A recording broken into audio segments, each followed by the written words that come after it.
నిన్న అసెంబ్లీలో BC bill సందర్భంగా అసెంబ్లీలో పాస్ అయిన తర్వాత మండలిలోకి వచ్చిన తర్వాత మండలిలో కనీసం దాని మీద చర్చ లేకుండా బీఆర్ఎస్ పార్టీ కుట్రపూరితంగా ఒక అంశాన్ని తెర మీద తెచ్చి కనీసం బీసీ బిల్లు మీద మాట్లాడే ఛాన్స్ కూడా లేకుండా అంత గందరగోళపరిచినటువంటి పరిస్థితి మీ అందరికీ తెలుసు. నిన్న ఏం జరిగిందో నిన్న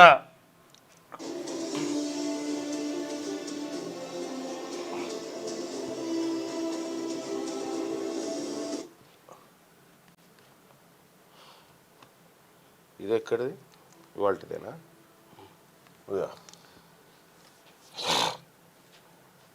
ఎంత ఘోరం అంటే హరియమ్మ కొంచెమన్నా అవకాశం దొరికితే మా బీసీల గురించి మాట్లాడుకుందామంటే అది లేకుండా చేసిరు.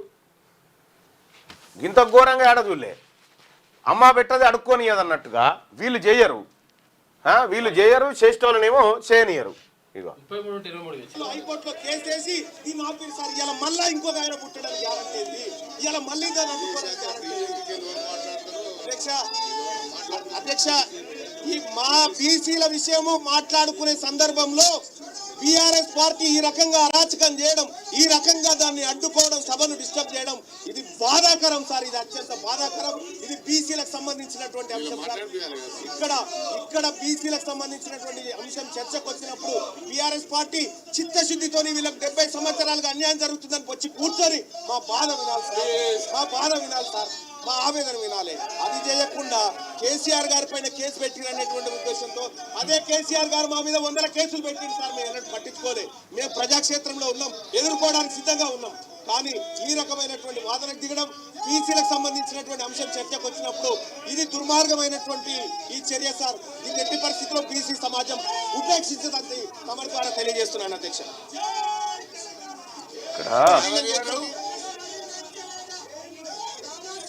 మున్సిపాలిటీలో విలీనం చేయడం తోటి దాదాపుగా 130 మంది సభలో వచ్చారు. జర శాంతంగా ఉండడం మంచిది. This is not a press conference, this is the house. You are the first timer, you are first day you are attending. Please silent sir. ఓపికతో ఉండండి, దయచేసి కూర్చోండి సార్. ఇక్కడ ప్లీజ్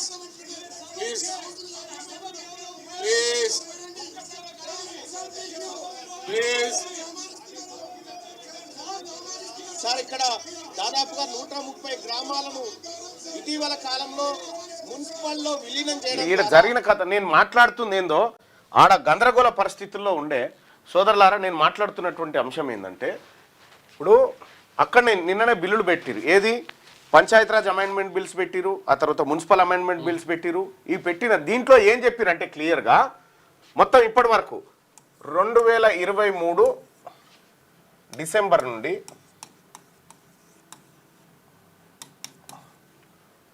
2025 సెప్టెంబర్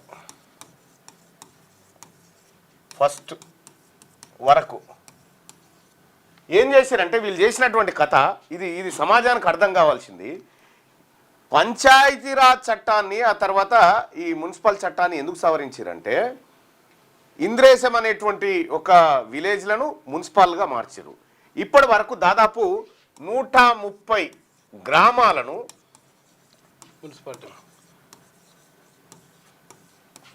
మున్సిపల్స్గా మార్చిండ్రు. ఎప్పుడు 2023 డిసెంబర్ నుంచి 2025 సెప్టెంబర్ మధ్యలో 130 గ్రామాలను తీసుకుపోయి మున్సిపాలిటీలుగా చేసిరు. అంటే నేనేం చెప్తా ఉన్నా ఇక్కడ బాగా అర్థం చేసుకోవాల్సింది, ఈ 130 గ్రామాలలో 130 మంది సర్పంచ్లు, ఎంపీటీసీలు, జెడ్పీటీసీలు, తర్వాత దాదాపు ఒక్క విలేజ్లో దాన్ని మున్సిపల్ చేసిరంటే పెద్ద విలేజ్ అయి ఉంటుంది. కాబట్టి 1300 వార్డు మెంబర్లు,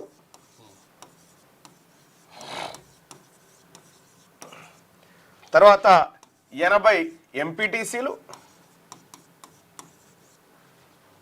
10 జెడ్పీటీసీలు. ఇవి ఒకసారి చూస్తే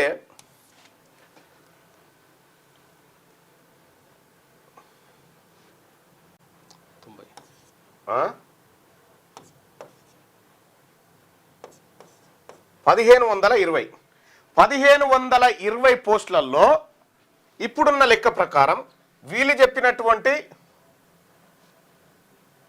42% రిజర్వేషన్ బీసీలకు అనుకున్నా, లేదంటే ఇప్పుడు ఆల్రెడీ ఉన్నటువంటి ఎగ్జిస్టింగ్ తీసుకున్నా 1500లో 50%, అంటే దాదాపుగా 760 పోస్టులు, రాజకీయ పోస్టులు బీసీలకు బీసీ ఎస్సీ ఎస్టీలకు రిజర్వ్ అయ్యేటువంటి పోస్టులు.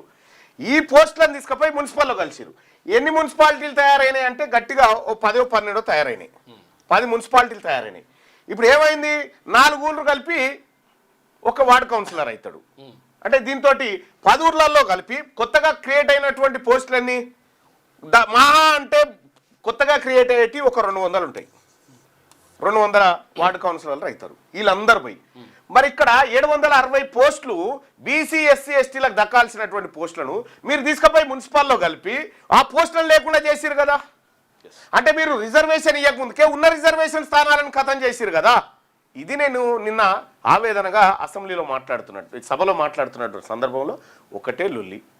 లేటెస్ట్ న్యూస్ తెలుగు మరియు ఇంగ్లీష్ అప్డేట్స్ కోసం ఇప్పుడే క్యూన్యూస్ అఫీషియల్ యాప్ ని ప్లే స్టోర్ నుండి డౌన్లోడ్ చేసుకోండి. సరికొత్త సమాచారాల కోసం క్యూన్యూస్ వెబ్సైట్ ని ఫాలో అవ్వండి. ఛానల్లో ప్రాంతీయ, జాతీయ, అంతర్జాతీయ వార్తలు వీక్షించండి. లైక్ చేయండి,